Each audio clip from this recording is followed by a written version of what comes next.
A paz do Senhor, queridos.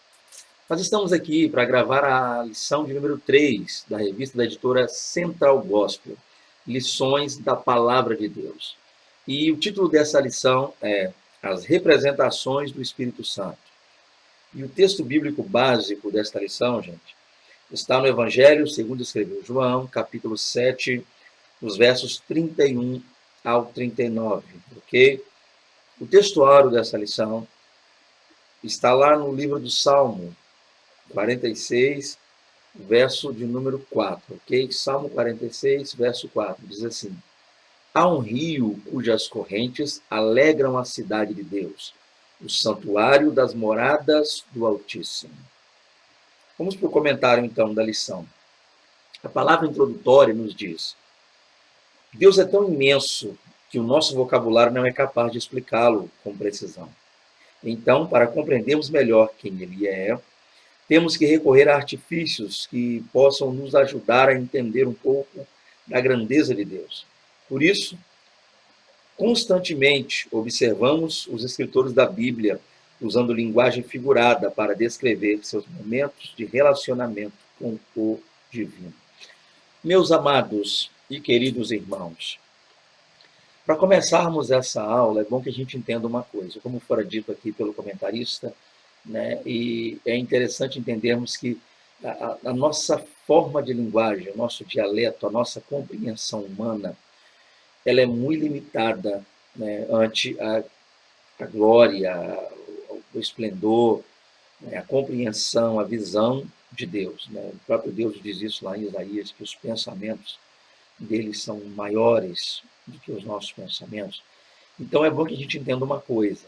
Nós, quando eu digo nós, eu falo a humanidade ao longo do tempo, nenhum de nós, seres humanos, consegue ter uma real, uma concreta, uma plena, melhor dizendo, compreensão acerca de Deus. Tá? Ainda que se estude, ainda que se busque, ainda que se trabalhe, o que nós temos de Deus é único e tão somente aquilo que Deus quis que nós tivéssemos, ou seja, o que nós compreendemos acerca de Deus é nada mais do que aquilo que o próprio Deus deixou-nos compreender. Então não há hoje, não houve, não há e jamais haverá uma mente humana tão completa e perfeita para entender Deus, né, em sua plenitude. Então, por mais que a gente estude dentro das áreas teológicas, mas que a gente busque, não temos ainda essa compreensão plena com relação ao Senhor. Então, como fazer, já que a gente não consegue compreender por completo a Deus, como é que a gente consegue, então, estudá-lo? O que a teologia faz para conseguir estudar acerca de Deus? Porque lemos coisas tão lindas, tão abençoadas, escritas por homens como nós, que nos mostram coisas profundas acerca de Deus. De onde vem tanta profundidade? Bem, o que nós podemos entender e precisamos falar aqui nessa introdução, a fim de que nossos alunos possam compreender, que você, professor aí de EBD, possa explicar, passar isso bem para os seus alunos, é o fato de que Deus, ele revela-se a nós por intermédio das coisas criadas. A gente vai ver isso lá em 1 Coríntios, a gente percebe isso, no capítulo 1 ali mesmo, a partir dos versos 18 até o 21, a gente percebe isso no Salmo de número 19, que diz que os céus manifestam, né, a glória de Deus, e o firmamento anunciam as obras das mãos do Senhor. Então, o que a gente precisa entender? É que Deus revela-se também para nós através das coisas que Ele mesmo criou. Então, uma das formas de se compreender, né, ainda que de maneira bem parcial, o agir de Deus, o trabalhar de Deus, é estudando as coisas por Deus criado. Então a gente faz aí uma espécie de comparativo. E é isso que essa lição está fazendo aqui. Por se tratar de um estudo acerca do Espírito Santo, o que essa lição está fazendo, o que está sendo feito pelo comentarista e o que a gente precisa fazer à luz da Bíblia, é analisar algumas coisas criadas por Deus, a fim de entender, através dessas coisas, o agir do Senhor, o trabalhar de Deus, o manifestar-se de Deus. Então, resumindo, Deus se manifesta também por intermédio da sua criação. Deus usa coisas por Ele criadas para se manifestar, para se revelar e para trazer-nos um certo entendimento acerca da ação de Deus. Então, a gente chamaria isso de simbologia, né? Há muitas questões simbológicas dentro da Bíblia, né? Que a gente vai estar vendo isso aqui já já, acerca da pessoa bendita e gloriosa do Espírito Santo. Então, a princípio, gente, é bom que se entenda isso. Nós, por nós mesmos, jamais teríamos tal compreensão. Nós, simplesmente, até mesmo estudando, lendo muita coisa, nós não teríamos, se não for o próprio Espírito Santo de Deus, essa compreensão. Nós não teríamos tal compreensão. Então, para isso, por isso, é que nós estamos estudando aqui nessa lição tão abençoada, tá, acerca das representações, os símbolos que nos falam do Espírito Santo. Uma coisa também que é muito comum na Bíblia são as chamadas figuras de linguagem, entre elas parábolas, paráfrase, poesia, interrogação. Existem diversos tipos de linguagem utilizados pelos autores bíblicos para também nos auxiliar nessa compreensão a respeito de Deus, do seu agir e da sua obra. Ok? Então vamos começar aqui a estudar um pouco mais dessa lição tão abençoada. Vamos lá. Então vamos partir, né, dito isso, essa introdução, partiremos então para o primeiro tópico, o qual diz assim: os símbolos do Espírito Santo. Então, a partir daqui, passaremos a tratar de uma maneira mais ampla a respeito dos símbolos do Espírito Santo. Antes de falar sobre isso, é claro, é bom que se entenda que existem N's, ou seja, diversos, muitos símbolos do Espírito Santo. E eu tenho certeza que não daria para o comentarista, numa lição, colocar todos esses símbolos. Então, ele selecionou, dentre muitos, alguns e trouxe-nos para que a gente possa estudar e adquirir, através disso, um entendimento maior. Então, vamos falar um pouquinho sobre os símbolos citados aqui, é claro, nessa lição. Então, eu até peço a você, professor, que trabalhe bem esses símbolos, explore o máximo que você puder, extraia muito deles para que você possa trazer aí para os seus alunos uma melhor compreensão acerca deste tema, ok? Vamos lá então. Ainda que se fale de outros símbolos, mas que se trabalhe os que estão aqui. Para começar, primeiro subtópico. O Espírito Santo é um rio que está em nosso meio. O texto do Salmo 46 traz um dos mais importantes símbolos do Espírito Santo. Talvez o símbolo mais rico e de variadas aplicações sobre ele. Nessa passagem, por exemplo, conseguimos entender que há um rio cujas águas alegram a cidade de Deus. Simbolicamente, podemos ver a ideia de um Deus que habita e se move em meio ao seu povo. Da mesma forma, o Espírito Santo habita e se move em nosso meio. Gente, o Salmo 46 traz lá a ideia para nós de um rio, né? E o Salmo já diz isso. Há um rio, existe um rio, cujas correntes, as torrentes desse rio, alegram, trazem alegria à cidade de Deus. Ou seja, e essa cidade é o santuário, as moradas do Altíssimo. É claro que o Salmo ali está se referindo à cidade de Deus, a Jerusalém, né, a escolha de Deus por Sião. E é interessante entendermos uma coisa: para nós aqui, a simbologia maior seria a respeito do rio, falarmos um pouco a respeito do rio. Gente, o que seria então essa ideia? Primeiro, e eu quero até dizer a você, professor, e orientar nesse sentido, é só um conselho: quando você for trabalhar questões ligadas à simbologia, o bom é que, por mais que se extraia dentro desse símbolo exemplos, informações ligadas a ele, é bom que se trabalhe também a ideia de comparar, ou seja, essa comparação entre esse símbolo e o Espírito Santo, no caso aqui dessa lição. Então vamos falar um pouco sobre isso. O rio. A gente sabe que o rio é uma água corrente, e a primeira coisa que a gente percebe no rio é o fato de que o rio ele é composto por água pura, cristalina. Então, a gente começando a trabalhar exemplos aqui e símbolos, você, professor, pode estar falando a respeito disso. Essa água que está ali é uma água pura, é uma água cristalina, não há mistura nenhuma nessa água. Então, o Espírito Santo, nesse sentido, como o rio, ele aponta para a pureza também do Espírito Santo, tá? O fato de que no Espírito Santo não há nenhum tipo de impureza, nada. Ele é puro, é pleno, como o nome já diz, santo, tá? Isso é a primeira coisa que eu colocaria aqui a esse ponto. O segundo ponto também do rio, que a gente percebe, analisando a questão de elevação. As águas que correm do rio, geralmente a tendência seria a questão ligada à gravidade. Da parte mais alta do rio, a água desce em direção à parte mais baixa, desaguando, às vezes, em mares, às vezes em outros rios também. Ou... E o que é interessante falar sobre isso aqui? É que da parte alta, a água do rio desce para a parte mais baixa, apontando também para o Espírito Santo vindo sobre nós, do alto, pleno, glorioso, santo, como o nome já diz, poderoso.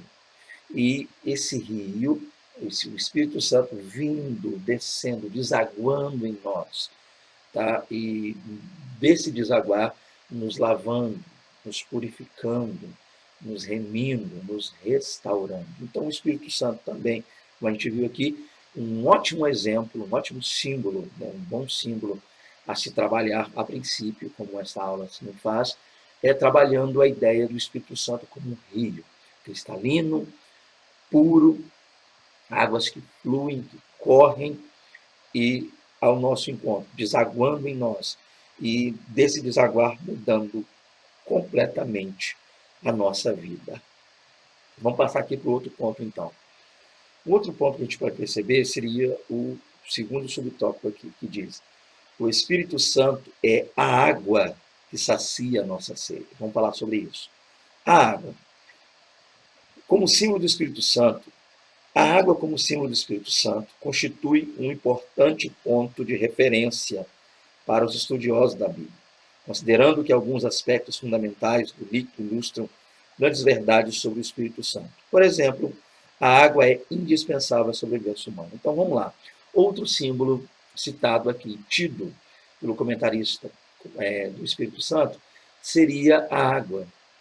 E aqui é algo bem interessante, né, para a gente poder falar um pouco sobre a água. Porque uma das funções que ele citou primeiro aqui é o fato da água ser para nós indispensável. Não se vive, não se sobrevive sem a presença da água. Além da água estar por 70% do nosso corpo, né, espalhado pelo nosso corpo, ela está presente em nós, a água também é algo que nos sacia a sede e nos traz vida. Então, a água é um símbolo da vida, apontando para o Espírito Santo em nós. Sem o Espírito Santo não há vida.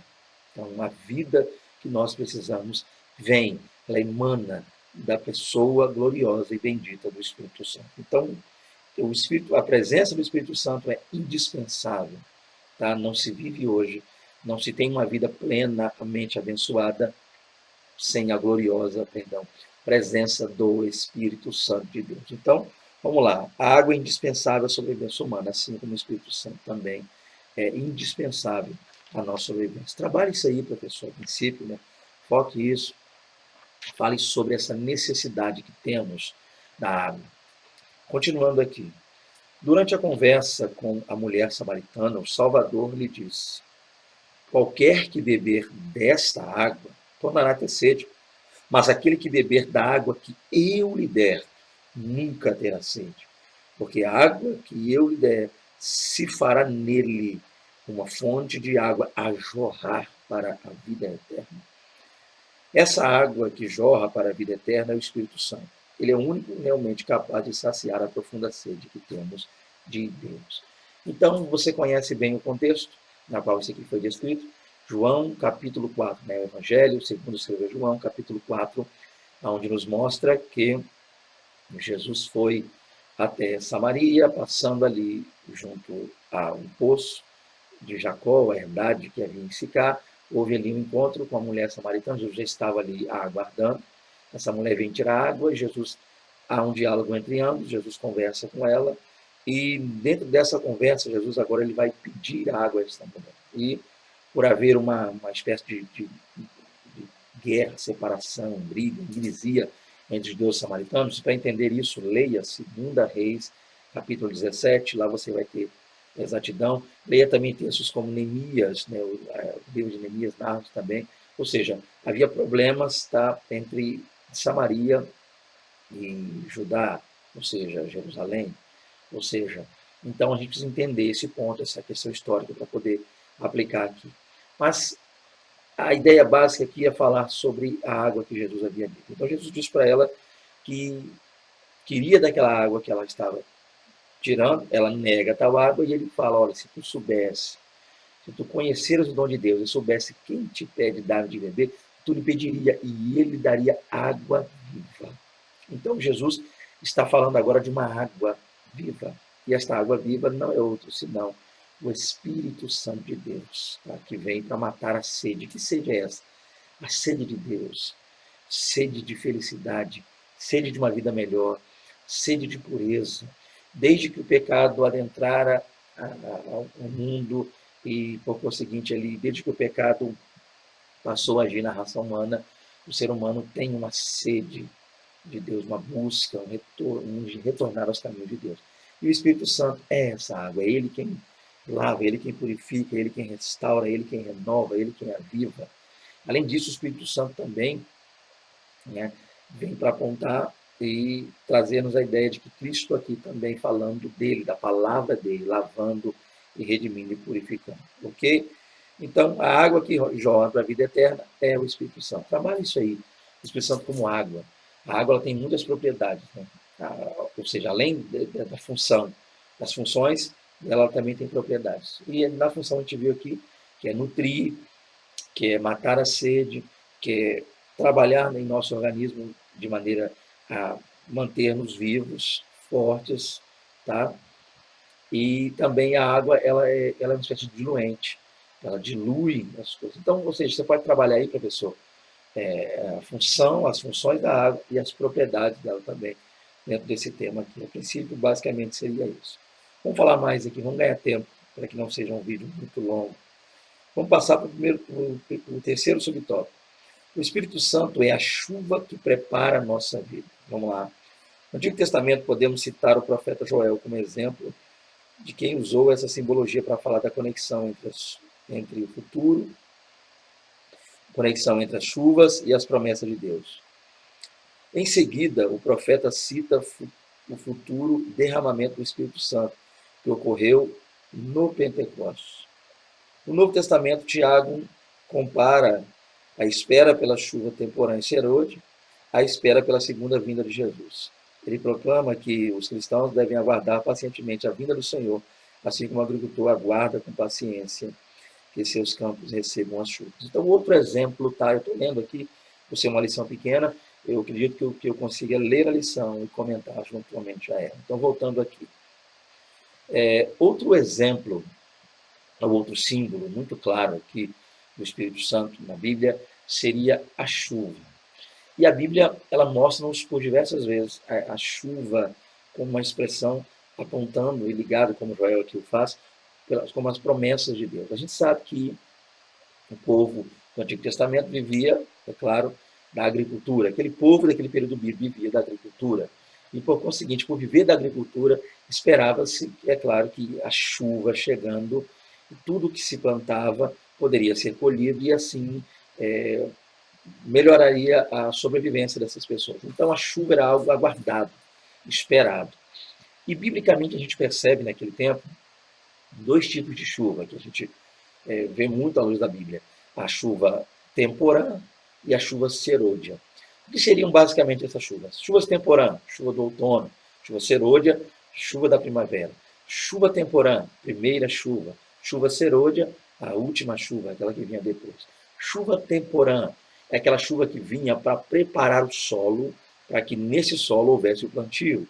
Chuva serôdia é aquela chuva que vinha já após o plantio, já no período entre março e abril, ela vinha já para dar força, crescimento aos grãos, para que os mesmos pudessem ser depois colhidos. Então, a gente percebe isso aqui, e o Espírito Santo trabalhando dessa forma, assim como a gente viu aqui, nas primeiras chuvas, preparando o solo, dando uma espécie de força para que os primeiros grãos pudessem crescer ali, pudessem germinar, ou seja, e depois da chuva serôdia, já dando força àquilo que foi germinado, que já estava crescendo, dando crescimento e preparando esses grãos, essas hortaliças, para que houvesse nelas ali, fosse feito nelas a colheita, tá?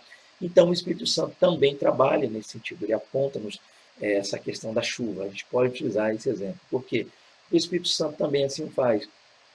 Preparar o solo, ou seja, está ligado para nós hoje aqui ao Evangelho, à pregação. O Espírito Santo é quem prepara-nos um ambiente propício para que haja nesse ambiente a pregação, a proclamação do Evangelho, do Reino de Deus. Mas é também o mesmo Espírito Santo quem trabalha convencendo a pessoa da justiça, do pecado, do juízo, trabalha no coração. O mesmo Espírito Santo que usa-nos para a proclamação do Evangelho, a pregação da palavra, o louvor, a adoração, preparação do ambiente, para que haja então ambiente, a salvação de almas, também é o mesmo Espírito que, como a chuva serôdia, vem e faz, dá esse crescimento, esse último crescimento, dá essa força, essa vitalidade, para que ocorra aí, então, a chamada colheita. Então, a gente precisa entender esse ponto, trabalhar isso. E apontando para a vinda de Cristo, Tiago utilizou isso na sua epístola. Ele vai dizer o seguinte: para que haja todo esse processo, ou seja, melhor dizendo, para que haja essa colheita, para que o agricultor consiga ter sucesso, né, naquilo que ele está fazendo, empreendendo fazer, é necessário que ele aguarde todo esse processo. Então, primeiro ele precisava esperar. Uma vez preparando o solo, ele precisava esperar que a chuva temporã viesse e fizesse a sua parte. Vindo, pois, essa chuva temporã, esse agricultor também, já plantando ali todas as suas sementes, ele precisaria esperar depois que viesse a chuva serôdia, para dar o último retoque ali na colheita, ou seja, o crescimento, para conseguir preparar esses grãos, hortaliças, legumes, ou como você quiser falar aí, aquilo que foi plantado, para que só então pudesse ser extraído. E ele aponta isso para a nossa espera, para a vinda de Cristo. A gente tem que estar pronto para isso, aguardando isso, com paciência, tá? Aguardando com certeza, ok? Porque assim como esse agricultor aguardava, ele, certo de que essa chuva viria, certo de que todo esse processo daria certo e que ele poderia colher, nós temos que ter o mesmo pensamento, tá, gente? Aguardando a vinda de Cristo, com essa mesma visão, essa mesma esperança, esse mesmo ardor, esse mesmo amor, essa mesma dedicação e certeza que um agricultor esperava em todo esse período do plantio e essas chuvas vindo para que ele pudesse ali colher aquilo que ele plantou. Amém? Vamos continuar aqui dentro dessa base. Então, o Espírito Santo como chuva seria isso. Você pode estar aplicando aí, você professor, esse ponto, tá? Do início da temporã, o que ela fazia, o período em que ela vinha, e também a chegada da serôdia, o que ela fazia e as consequências maravilhosas que isso trazia para os agricultores, por conseguinte, para o povo de Israel na época.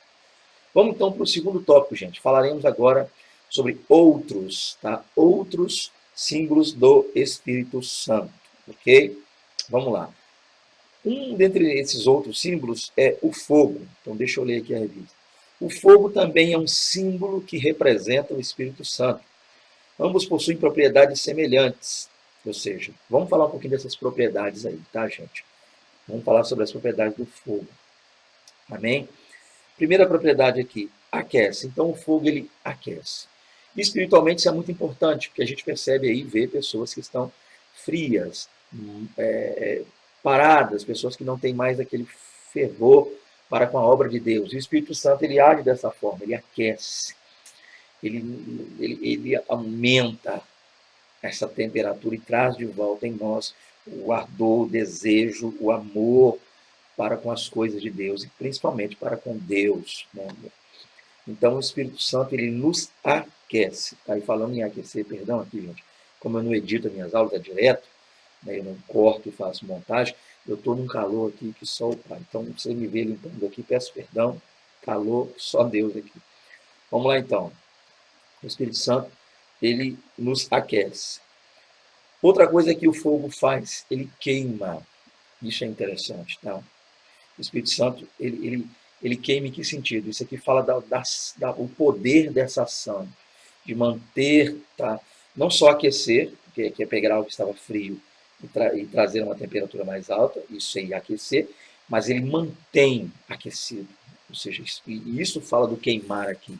O Espírito Santo não só nos tira da frieza e nos põe novamente no calor, de Deus, ali na chama do poder de Deus, mas ele mantém essa mesma temperatura. Uma vez acesa, não se apaga. Então, isso aqui é a força. Queimar. Fale sobre isso também, professor. Nos mantém ávidos, queimando, acesos, prontos a trabalhar para o Senhor. Outra coisa que o Espírito Santo também nos faz, o fogo faz do Espírito Santo também, primeiro, o fogo purifica, né? O ouro, a gente vê com outras coisas aí, são purificadas, chegam ao melhor estado após terem passado pelo fogo. E o Espírito Santo também faz isso conosco, ele nos purifica. Todas as impurezas que oriundas do pecado em nossa natureza, né, o Espírito Santo vai purificando. É claro que haverá um processo pleno, ou seja, na chamada glorificação do homem, ali sim, e leia, se possível, professor, 1 Coríntios capítulo 15, 1 Coríntios capítulo 15, onde Paulo fala sobre esse processo, né, da glorificação do homem.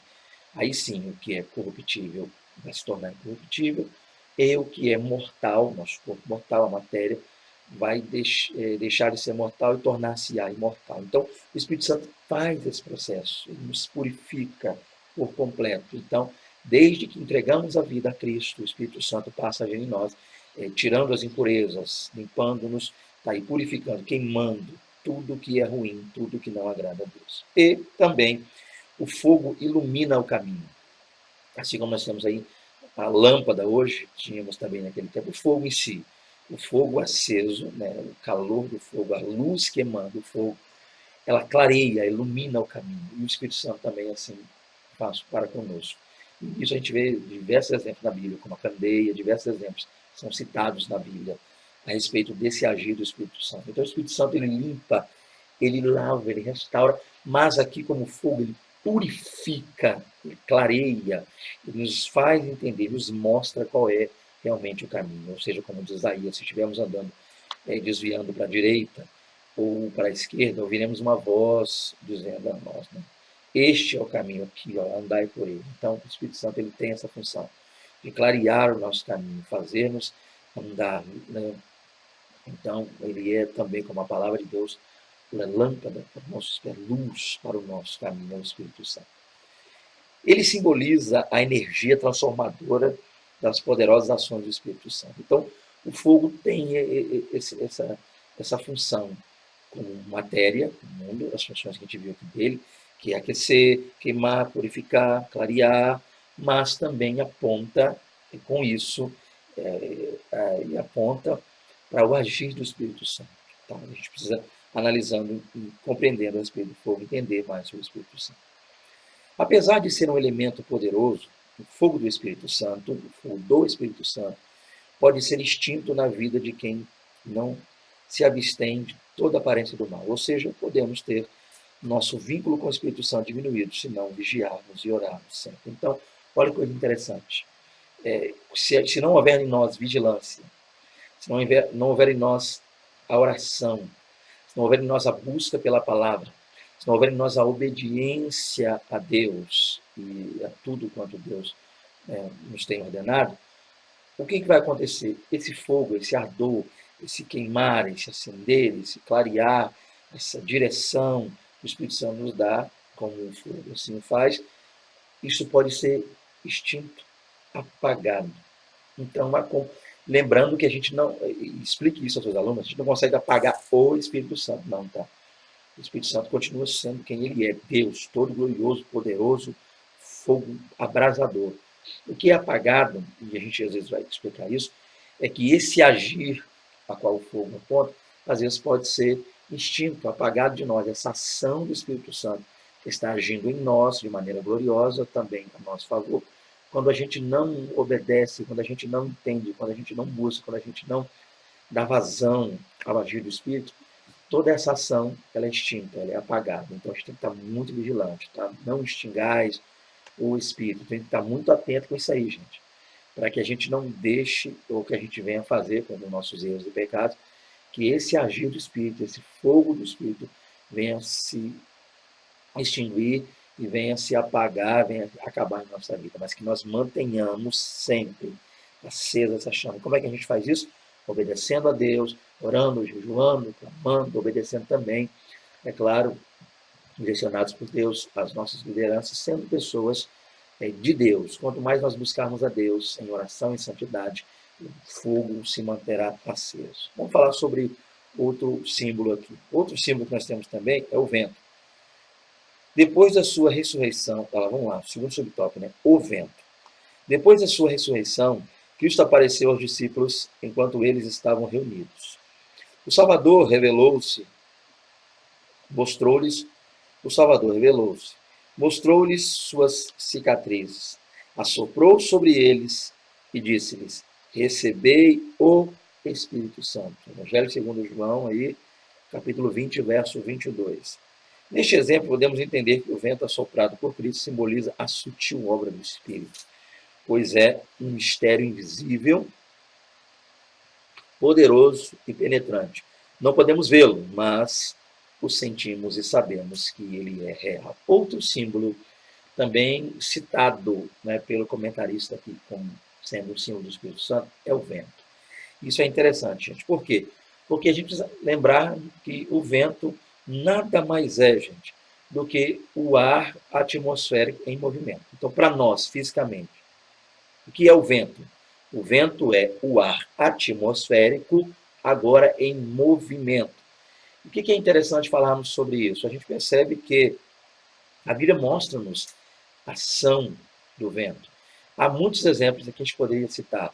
Exemplos como lá no Ezequiel 37, famoso texto referente ao Vale do Nosso Seco, né, quando Deus vai falar com Ezequiel, a respeito de Ezequiel profetizar vida naquele Vale do Nosso Seco, Deus vai dizer, olha, profetiza ao Espírito, profetiza ao Filho do Homem, diz ao Espírito, vem dos quatro ventos, ó Espírito, e assopra sobre esses mortos para que vivam.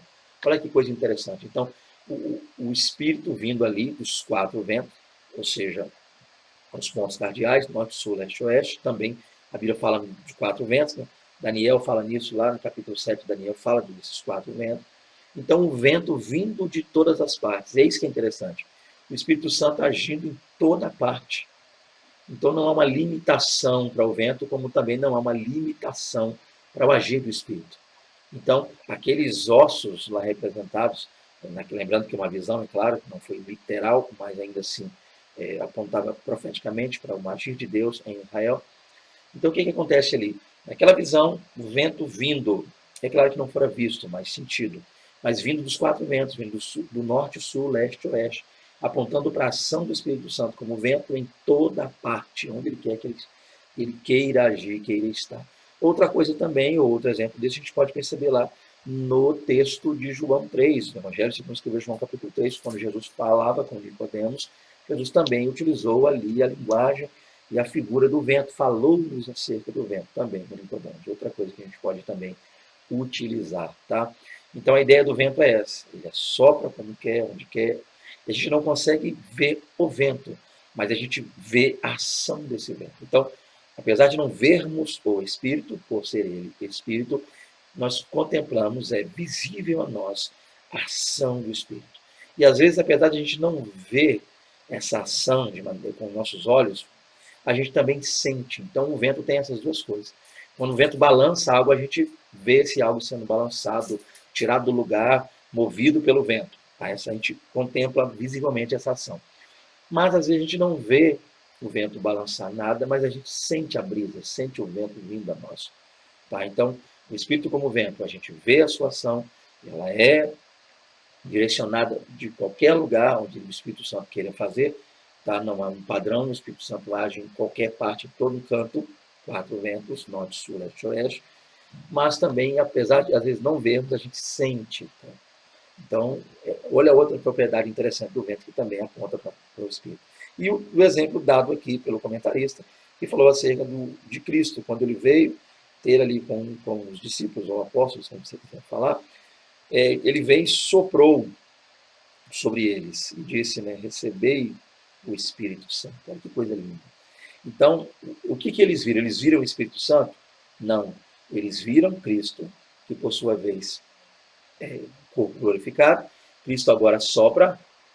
Então, dependendo da distância, pode até ser que eles ouviram, né, o som daquele sopro de Cristo. Mas se não ouviram, eles viram Cristo fazer esse gesto aqui, ó, de quem vai soprar, e sentiram aquela brisa, aquele vento sobre eles. E nisso aí, isso diz: recebei o Espírito Santo. Olha que coisa gloriosa, gente. O Espírito Santo vindo a nós. Então, nós não vemos o Espírito, mas vemos a sua ação, como vemos o que o vento faz. Nós não vemos o Espírito, mas sabemos que o Espírito age em qualquer parte. Ele vem como o vento assim o faz. Não vemos o Espírito, mas sentimos a sua ação, o seu trabalhar, o seu operar. Sabemos que ele se faz presente, que ele está atuando, assim como o vento. Vamos lá, então, continuando aqui. Nós temos, então, outro exemplo, né? O terceiro aí, subtópico, 2.3. O Espírito Santo agora como o óleo e o azeite. O óleo e o azeite, vamos lá. O óleo e o azeite são um precioso símbolo do Espírito Santo. No Antigo Testamento, eles eram frequentemente usados em momentos solenes, como a consagração de profetas, sacerdotes e reis. Nos tempos bíblicos, o azeite também era uma mercadoria usada para fins comerciais e econômicos. Funcionava como combustível para lâmpadas e como tratamento medicamentoso. Contudo, ao contrário do extrato da azeitona, o Espírito Santo não pode ser comparado, melhor dizendo, desculpa, o Espírito Santo não pode ser comprado nem comercializado. Ele está disponível gratuitamente a todos. Então, outro exemplo aqui, gente. Vamos falar de outro exemplo do Espírito Santo, ok? Vamos continuar aqui. Eu estou olhando aqui porque você vai perceber que no vídeo deu uma clareada aí. Eu estou debaixo de uma espécie de clarabóia, uma telha translúcida, e quando o sol que resolveu aparecer, agora clareou. Vamos lá, então. Então, por isso aí que se deu essa clareada no vídeo. Continuemos. Vamos lá. O Espírito Santo, o óleo e o azeite. Então, outro símbolo do Espírito Santo na Bíblia, e esse símbolo é bem interessante também de se trabalhar, é a questão do azeite, tá? Do óleo, ok? A gente vai perceber que o óleo ou o azeite, melhor dizendo, é algo presente na Bíblia.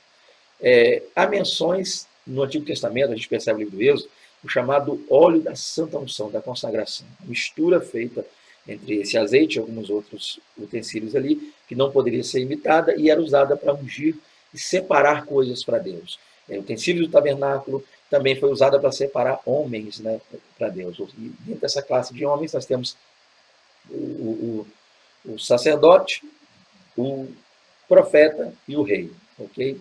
Então, esse óleo, o Espírito, aponta também nesse sentido para o Espírito Santo separando, consagrando, trazendo tais pessoas para a obra de Deus, separando-nos para o serviço das coisas de Deus. Olha que coisa maravilhosa. Então, o Espírito Santo aqui como óleo, trabalhando na consagração, na separação. Então, é um bom exemplo aí, é maravilhoso, gostei muito disso aqui, a Bíblia fala disso, a maneira como foi colocado na revista, ótimo também. Então, fale sobre isso aí, professor. O Espírito Santo como óleo, consagrando, separando. Então, nós que temos a Cristo, aceitamos a Jesus Cristo como Salvador, nós somos por Ele, pelo Espírito Santo, chamados. Nesse chamar, nós somos separados, consagrados. Todos nós hoje somos separados, ungidos e consagrados para o trabalho na obra de Deus, tá? Para servir ao Senhor. É claro que dentro dessa consagração a gente percebe uma espécie de divisão hoje. A gente teria aí pastores, evangelistas, presbíteros. Há uma consagração para o ofício. Então, tem aquelas pessoas que são consagradas ao santo ministério, ao ofício. Mas isso não quer dizer que todo aquele que serve a Deus não seja pelo Espírito Santo chamado, consagrado, tá? Lavado, preparado para o reino, para a obra, para a salvação em Cristo Jesus. Vamos continuar aqui então. Outro ponto também que é interessante. Além do óleo trabalhar essa consagração, e aqui foi citado, né, sacerdote, profeta, rei, a gente também percebe que nos tempos bíblicos o azeite também ele era usado como uma espécie de mercadoria. Em que sentido? Vamos lá. Ou seja, para fins comerciais e econômicos. Vamos ver como funcionava isso. Primeiro, funcionava como combustível para a lâmpada. Então, uma das coisas que a gente via lá é que se prensava a azeitona, o fruto, né? Se prensava ali, dali extraía-se aquele óleo. E esse óleo ele era utilizado o quê? Para se fazer o combustível para manter a lâmpada acesa. Gente, aqui apontando para o Espírito Santo como nosso combustível, que nos mantém acesos, que nos mantém ávidos, que nos mantém firme, quem nos mantém prontos sempre a fazer a obra de Deus. Então não é a nossa predisposição, não é o nosso desejo, o nosso interesse, né? Porque tenho visto muitas pessoas falando sobre isso. Ah, quando eu aceitei a Jesus, eu tinha um primeiro amor, era aceso, eu fazia, eu pregava, eu ia. Hoje eu não tenho mais esse amor, esse desejo. Gente, ainda que a gente use termos como primeiro amor ou não, quem faz toda essa obra é o Espírito Santo. Então, não é uma fase da vida, simplesmente é a maneira como a gente se doa. Por que a gente fala às vezes do primeiro amor? A pessoa acabou de aceitar, está conhecendo, está aprendendo as coisas acerca de Deus, então a pessoa doa, se entrega, se há aquele desejo, aquele interesse, aquela necessidade, aquela vontade de aprender, aquela coisa, aquela chama. E se a pessoa se mantiver assim durante toda a vida, então a gente nem chama de primeiro amor. É um único amor. Às vezes o que acontece é que a gente, com o passar do tempo, deixa com que coisas, às vezes pessoas, às vezes situações, venham nos tirando o prazer, a vontade, o desejo de buscar ainda mais servir a Deus. Então, não é uma fase que todos vão passar, primeiro amor ou não. É o simples fato de que a gente precisa se manter aceso sempre. Aí sim, glória a Deus. Então o Espírito Santo faz isso. Ele é esse combustível que nos mantém ávidos, acesos diante de Deus. Assim como o azeite lá fazia com as lâmpadas, tá? Lá em Israel. Outra coisa, e como, além disso, combustível, também como tratamento medicamentoso. Que palavrinha maravilhosa. Medicamentoso. Vamos lá. Além disso, o Espírito Santo ele tinha propriedades curativas, eu colocaria, medicinais. Então, que sentido? Melhor dizendo, o azeite, não estou falando do Espírito Santo, mas o azeite lá tinha essa propriedade de curar, punha-se, passava em ferida, em lugares onde havia dor, e essas propriedades do azeite traziam ali cura, melhoravam, relaxavam, traziam a cura. E assim é o Espírito Santo também, o Espírito Santo é quem nos cura. A gente vem para Cristo ferido, machucado, arrebentado, quebrado, magoado, decepcionado, frustrado. O Espírito Santo, nesse sentido, com essa propriedade, vem nos curando, nos purificando, arrancando toda aquela dor que o mundo nos trouxe, que o pecado nos trouxe, que a vida nos trouxe, e vem trazendo-nos um refrigério. Tá? Aquela dor vai indo embora e nós passamos a estar curados, tá? Pelo agir e pelo trabalhar do Espírito. Trabalhe também isso aí, professor, dentro da sua aula. Foque isso, aponte isso aí para os seus alunos. Vamos continuar então. Contudo, aí tem um detalhe. Ao contrário do extrato de azeitona, ao contrário do azeite lá, que a gente percebe hoje, então não só bíblico como hoje o azeite, o Espírito Santo não pode ser comprado nem comercializado. Então a gente tem que estar atento com isso aqui. Lembra da parábola das 10 virgens? A gente vê lá que, em dado momento, 5 daquelas, ou seja, as loucas, elas foram lá comprar azeite. Elas saíram, vendo que não tinha azeite reserva, elas disseram, vamos comprar. As prudentes disseram, ide aos que vender, vai lá comprar. Então elas saem para comprar, quando voltam já era tarde demais. Mas ao contrário disso aqui, e também ao contrário do azeite físico que era comprado, comercializado, como a gente fala, e é hoje ainda, ou é hoje, o Espírito Santo não, gente, não tem comércio, não. Apesar que alguns tentam mostrar, aparecer disso aí, falar dessa forma, não tem comércio. O Espírito Santo não tem como comercializar, comprar, controlar, não. O Espírito Santo de Deus, tá? Ele está disponível para todos aqueles que querem ter a presença de Deus. Oh, maravilha! Glória a Deus por isso. Então, olha que coisa linda que a gente pode aplicar na nossa aula. O Espírito Santo está aí, ó, agindo. Lembrando que há um tempo determinado para essa ação, né? Então, a gente precisa entregar nossa vida para Jesus agora, hoje. Eu não sei se eu estou aí falando a alguém que, de repente, nesse momento está assistindo esse vídeo aí, e essa pessoa está desgarrada dos caminhos do Senhor, independente do motivo. Tá? Não compete a mim nem a ninguém saber o que te afastou, que te arrancou, que te tirou, que te arrebatou lá para fora da presença de Deus. Não. Independente do motivo. Você que está ouvindo agora, o Espírito Santo age, mas haverá um tempo, há um tempo para isso. Então, hoje, agora, enquanto você assiste esse vídeo aí, entrega a sua vida para Jesus. Aceita-o como seu único e suficiente Salvador. Deixa o Espírito Santo que está sendo falado aqui, ministrado, lecionado sobre ele, mas eu creio que enquanto eu falo aqui, o Espírito Santo faz o que eu não posso. O que eu posso fazer é falar, tentar explicar dentro da minha limitação, é claro, mas o Espírito Santo fala né, melhor e maior, mais profundamente ao seu coração. Aí receba essa presença santa, aceite a Jesus, receba o Espírito Santo de Deus, tenha Deus plenamente em sua vida, agindo de maneira gloriosa. Amém? Vamos falar aqui então sobre o último exemplo, que é o selo. Vamos lá, o selo. Em sua segunda carta à igreja de Corinto, o apóstolo Paulo comunica-se com os cristãos e congregava ali, afirmando que eles eram selados por Deus e que ele lhes deu o penhor do Espírito Santo. Olha que coisa linda. O selo, ou seja, a garantia e procedência e inviolabilidade de uma carta. Normalmente, derretia-se, qual é o processo ali? É o que está falando aqui. Derretia-se um tipo de cera, né? Uma cera, uma parafina, uma resina, derretia-se ali essa cera e sobre um documento, um papel, na hora de fechar ali aquele papel, aquele documento, sobre a dobra dele, aí vinha com um elemento, às vezes um anel, um leão, uma coisa, era algo que te trazia um brasão, um símbolo, e marcava enquanto estava mole. Aí quando endurecia aquela cera, estava selado, estava marcado. E se alguém quebrasse, violasse, dava para ver, porque intentando a pessoa, se a pessoa derretesse para colar de novo, tiraria todo aquele exemplo, aquele símbolo que fora posto ali. Então, assim, gente, tá? Também é o agir do Espírito Santo. Deixa eu terminar de ler e vou explicar. O apóstolo usou essa simbologia para explicar que o selo do Espírito Santo autentica e assegura a quem pertencemos. O Espírito Santo sela o crente em Jesus Cristo, dando-lhe garantia, proteção, direito de propriedade. Ele personaliza o possuidor e é a expressão da autoridade de Deus sobre os seus. Então, que coisa linda. O Espírito Santo é o selo, e como conseguinte também o penhor.